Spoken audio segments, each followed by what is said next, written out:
to the channel. Today we have another case review. As you can see behind me, I have several cases in different states.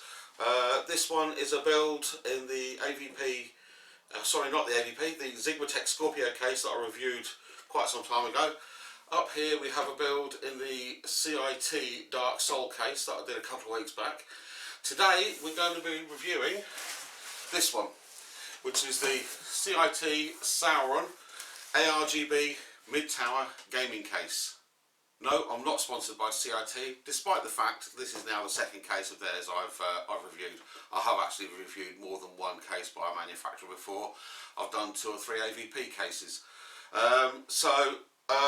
First off, this is a sub £40 ARGB mid-tower gaming case with a tempered glass side panel, so it's an excellent entry-level,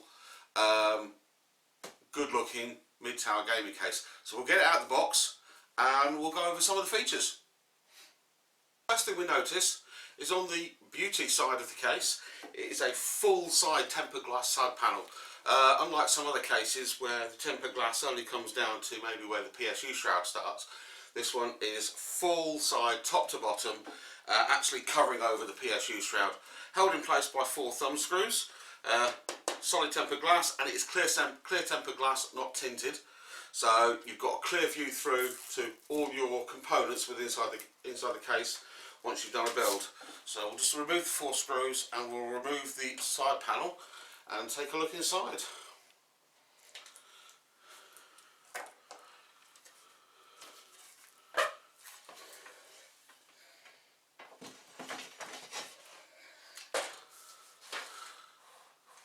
So, first thing we notice is in the back we have a 120mm fan. This is actually ARGB, as is this ring in the front panel, which is a full mesh panel, so plenty of airflow through there, but the ARGB gives it a nice look when it's all lit up. The PSU shroud it's got one of those view holes through the side of the shroud. I'm not a particular fan of these. Because if you've got an ugly looking power supply unit, there's no way to hide it, unfortunately, especially since the side glass panel is clear, not tinted. So it's one of those where you've just got to be mindful when you choose your power supply what's going in here. The top of the PSU shroud has space for 2 120mm fans. It has got a honeycomb pattern on it. Two spaces in the back. I'll zoom in for those, for your cables coming up. The shroud does not come all the way to the front, so you have actually got space in the front down here for a 240 or a 280mm radiator for an all-in-one, or a pair of 120 or a pair of 140mm fans. On the back we've got 7 expansion slots for your case, for your motherboard rather, and obviously your PSU opening. The case itself is capable of supporting ATX, micro ATX and mini ITX boards. So the only one it won't take is eATX, but there's not a lot of those of the popular boards. All your popular boards are mostly ATX and micro ATX boards. So on the top we have magnetic dust shields. Again, either a 120 or a 240mm rad in the top. The actual opening itself is wider than 120mm, but the fittings are only 120mm wide, so the bit at the back is just extra airflow ventilation behind where you might have a radiator, maybe hide some cables coming in from the back panel or whatever, and the dust filter is magnetic. So we'll take a look in the back, which is held in place by 2 thumb screws.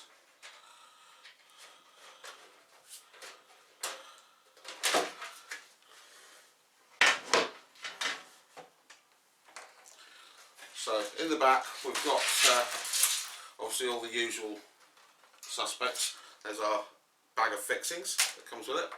So you've got all your normal cables that come down from the front. So you've got your USB 2, your front audio, USB 3, front panel headers. You've also got your ARGB headers and your SATA power connector for running the ARGB, for powering it up. So that's all your front panel connectors. You've got an SSD mount just here on this part of the panel. Nice large opening in the back behind the motherboard for if you ever need to change your mounting bracket for your cooler. So if you're changing from, say, a stock cooler to an aftermarket or something else of that nature, you wouldn't have to remove the motherboard to get to the CPU bracket mounting. Plenty of tie downs. 1, 2, 3, 4, 5, 6, 7, 8. Yeah, 8 or 9 tie down points. So plenty of ways to cable manage it. The actual gap between the motherboard mounting panel and the actual outer panel of the case, I would say, is probably not far off an inch deep. So plenty of space there for actual cable management. So you should actually get quite a neat management on this system regards cables. On the bottom we have removable, just one of those little clip-in dust filters, just held in place by 4 little clips moulded into the framework. The hard drive rack, which will take 2 3.5 inch drives, is actually riveted in place. So you can't, unlike some other cases, some dearer cases, you can't move this backwards or forwards to accommodate fans coming down the front or a deeper power supply. I do have some specs here. So like I say, I've already said about the motherboard size. It will take a maximum cooler height of 160mm and a maximum GPU length of 305mm. Like I say, that cable routing space is 25mm thick. So yeah, and then we've got, like I say, 7 expansion slots, 5 120mm or 3 120mm or 240mm fan bays. So yeah, I mean the ARGB is all addressable through an ARGB header on a motherboard, or you actually have a button on the top here if you're just using the ARGB ring in the front and the ARGB fan in the back to change your ARGB colours. So you can actually change the ARGB from the button on the top there. All in all, I think it'll actually probably be a very nice case to build into. It certainly looks well constructed, and I may even rebuild my gaming case into this, because my gaming case actually has a tinted glass side panel, so you can't really see all the components in my machine.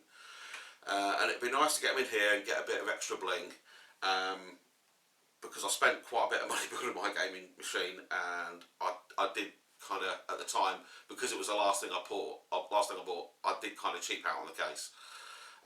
So it'd be nice to get it into this. I would probably actually end up using, in conjunction with the ARGB ring that's in this and the fan, excuse me, I would probably end up using the GameMax RGB all-in-one cooler that I recently reviewed. I'll put a link to that in the description below. So that'll just give it some more bling. I'll probably end up putting the cooler in the top and putting some ordinary blank fans in the front, like non-RGB fans in the front, because we've got the ARGB there, just to give it some exhaust, some drawing, and then the exhaust would be from the back and through the top.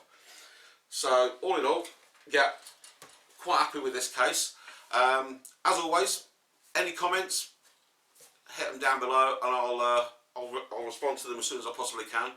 As always, please like, subscribe, hit the bell for notification of the next video, and we'll see you in the next one.